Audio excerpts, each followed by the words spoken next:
It's day 2? Day 2. We just went up some steps and I've already broken a sweat. Dude, sometimes it's stuff like that.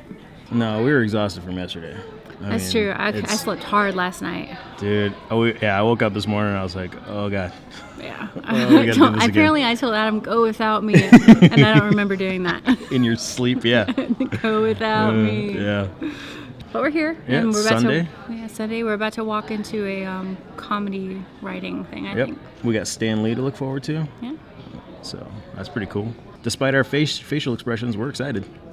Woo! Most people will never know what it's like to be in a comedy writer's room. But today, we have the great pleasure of learning all about it from our wonderful panel.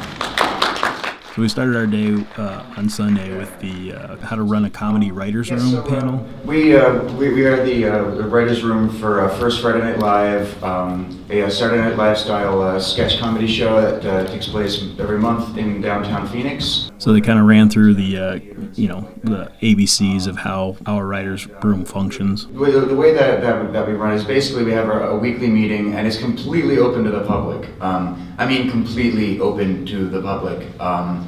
It takes place at an art gallery, Sundays at 7 p.m. We're in the off season right now because it's stinking hot out and the building doesn't have air conditioning. There's the pitch meeting.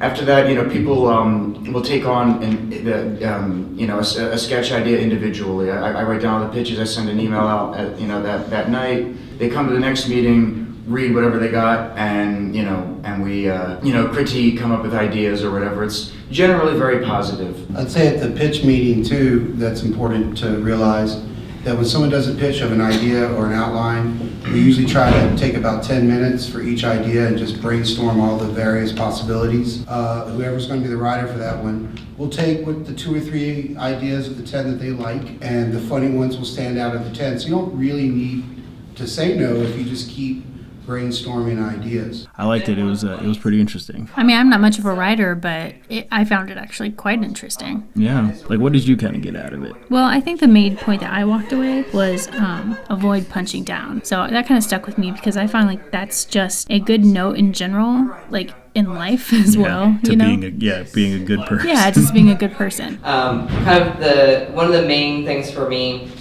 is about avoiding punching down. As in, is the person who's about the joke the person who does not have the power in the situation. I think that, in all seriousness, that there's not a lot of things in comedy that should be avoided. I really do think that comedy is a place where tough subjects should be tackled. However, the question is just how it's done. What about you? Just that there's a group out there like this. Like, I'm going to go look into this. I enjoy writing, and I've kind of been looking for a group that I can kind of partner up with. So. Yeah, and even if you don't, find this particular group to partner up with, you know that they're at least out there. Yeah. First Friday Night Live is kind of our larger recruitment sort of project. And once we jump you into the gang, there's tons of production stuff that's happening like all year long. So after How to Run a Comedy Writer's Room, we walked over to the exhibit floor again to kind of check that out. Well, we tried to check it out. We tried to. We were there for like an hour or so. Yeah, Less. I think it was much less. I mean, we kind of scurried through there again just because I wanted to get really good seats for the Stan Lee panel, so we needed to kind of hustle up. But we did see definitely saw some cool costumes down there again. Well, what was it like to meet Stan Lee? Oh man, it was fantastic. He's just like the biggest Marvel person and like a grandpa to you, so it's fantastic. So surprisingly, there wasn't a line for the Stan Lee panel, and we actually got right in and caught some of the Cary Elwes panel, which was right before that. Probably my proudest moment was Mel comes up to me and he goes, "Okay, after lunch you're gonna have to shoot an arrow and hit this bullseye." I go, "What?" He goes, "Yeah, you're gonna hit the bullseye." "You're kidding, right?" He goes, "You can do it. Here's the archer, not the archer guy. Come over here." And the archery stunt double comes over and he goes, "Yeah, we're gonna hit a bullseye right after lunch. Don't worry about it, it's really fun." I'm thinking, I've never taken an archery lesson in my life. Who are you kidding? I practice with this guy over lunch. I'm missing. I'm hitting cats and trees and stuff. This is crazy. And I'm sweating. And so we line up the shot. First one I missed. Second one I missed. Third one, by total complete, utter disbelief on my face and utter chance, it hit the bullseye. And that's the scene in the movie, and of course I stood there like, piece of kid. He seems like a very gracious, kind person. Yeah. You know, he pretty much, if anyone asked for a hug, he would give them a hug. Yeah, that was amazing to me. He was bouncing on and off stage. You know, anytime anybody asked for a hug, A hug and a picture. Yeah, it was great. It was great. Test. Is my mic? Okay, before we get going, we're going to do a selfie with all of you guys. Screw Bradley Cooper. We're going to do better than that. So yeah, it was a nice little treat to have Todd McFarlane come out.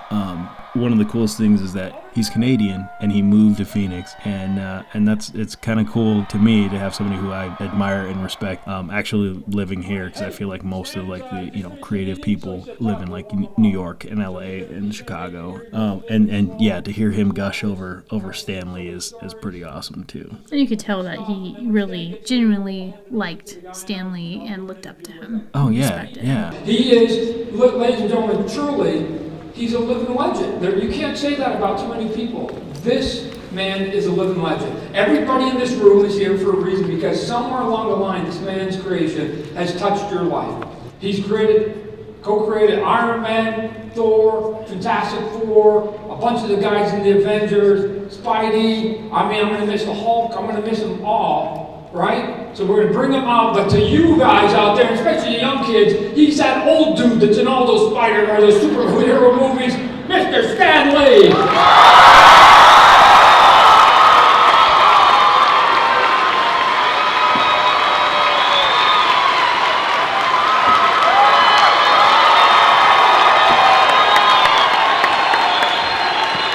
I'd like to applaud you for being so gracious to the fans for decades and decades and decades. My question is, we all think that you're superheroes and that you are our superhero. Who was like your role model and your superhero when you were growing up? Oh, every writer who wrote a book that I enjoyed. I loved reading books, and anything by Edgar Rice Burroughs, or who wrote Sherlock Holmes? Forgot that me with my memory. And the guy who wrote about the 20,000 Leagues Under the Sea. I don't remember their names, but all these science fiction writers, and I loved Charles Dickens. I even loved Shakespeare. I couldn't understand really what most of Shakespeare was about when I was a kid, but I loved all that, what, oh, Horatio kind of dialogue, you know? And I loved reading, and every author, Mark Twain, all of them. The guy who wrote The Raven with 3 names, what's his name? Edgar Allan Poe, did I mention him? And I would read these guys and I'd say, how can they do it? Do you remember Edgar Allan Poe's poem? Hear the sledges with the bells, silver bells, what a world of quantity the melody foretells. Where did he get a word like quantity? Who knows a word like that? And it goes on and on. These guys were geniuses. I think that's what I wanted to be a writer. I wanted to be a genius, but I only turned out to be a writer. Yes, oh, look at that. Are you Venom or are you the Black Costume Spider? Venom. Yeah. All right, what's your question, young man? What inspired you to making all these comic book characters? Oh, it's a simple answer. Greed. I had a job, and I wanted to keep working so I could pay the rent. And my publisher kept saying, hey, that one is selling well, now dream up another. And if I hadn't dreamed up another, he might have hired somebody else to dream up the other, so it was my job. I was the editor and the writer of the Marvel things in the beginning, and I just kept doing it. I never thought that someday I'd be addressing an audience like this, or that Marvel would become so big. It was a job. I didn't want to get fired. That's all it was. And it turned out to be something very nice. And I thank you all for that, because if you hadn't bought the books, I wouldn't be sitting here. I'd be working somewhere. So thank you. Last question here. Yes, sir. What was your inspiration or like creation idea for Spider-Man? Because that was my childhood hero, and I thank you for that, Stanley.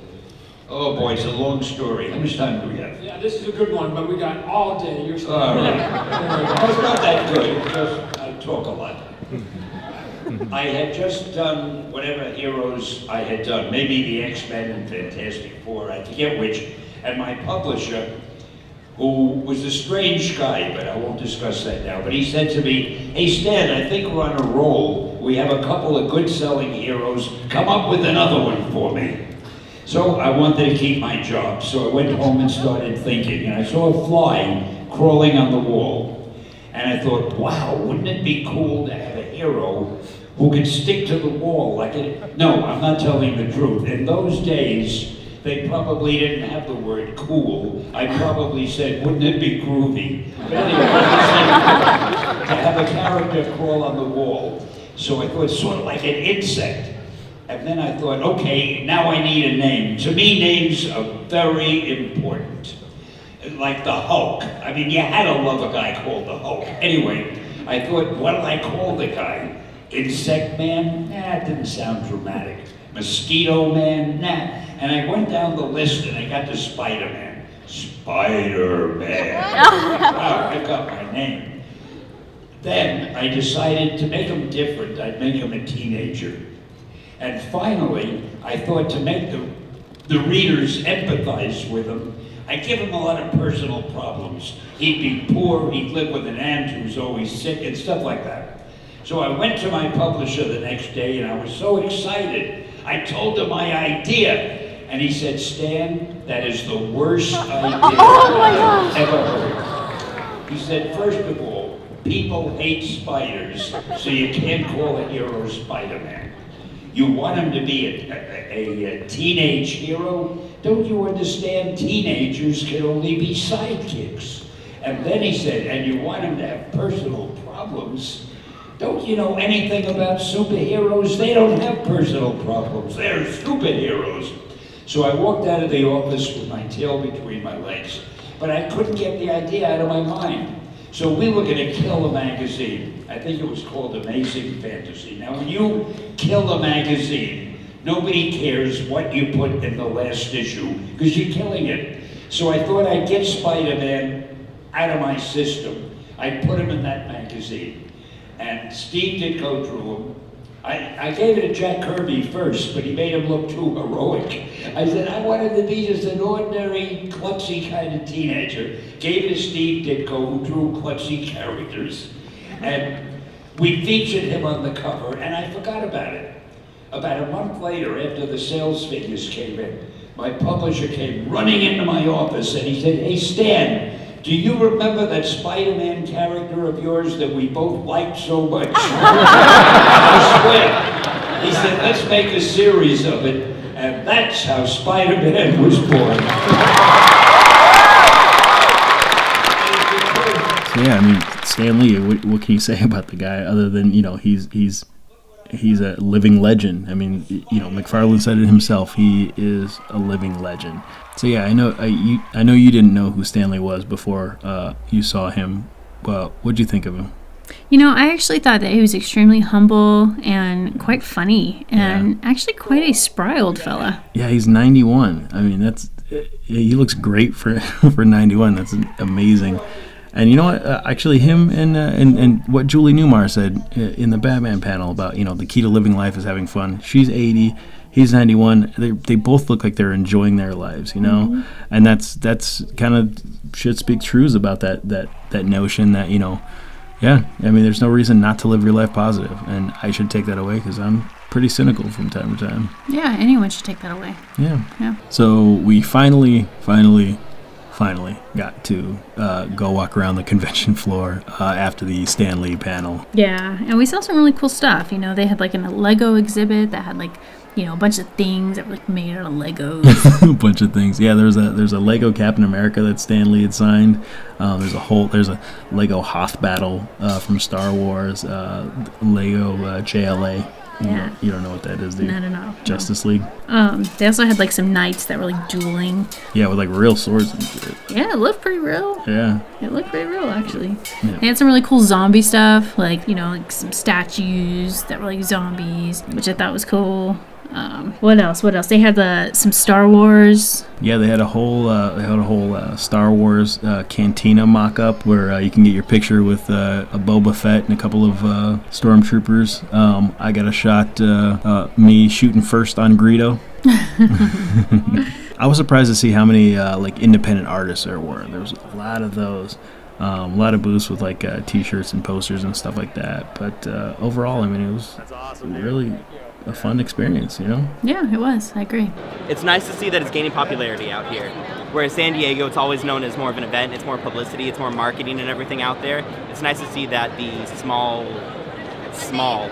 niche group out here is starting to expand and get bigger, and people are starting to realize what all of this is. Well, I think we read last night there was 70,000. 70,000? No way. So any final thoughts about Comic-Con?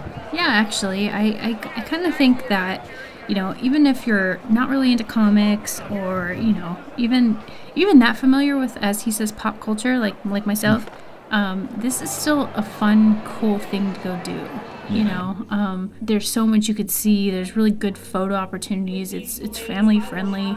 I feel like overall, it was a good couple of days. Yeah, I'm looking forward to next year. I'm looking forward to actually, you know, going through and just kind of enjoying it, you know, seeing what's new next year, you know. This is the end. This is the end. Dude, you are so worn out. I saw her freaking turn into literally lock up on the con floor. Just stood there, just like a little stimulation overload, a little bit. Yeah. But it was fun overall. Yeah. Good times. Yeah.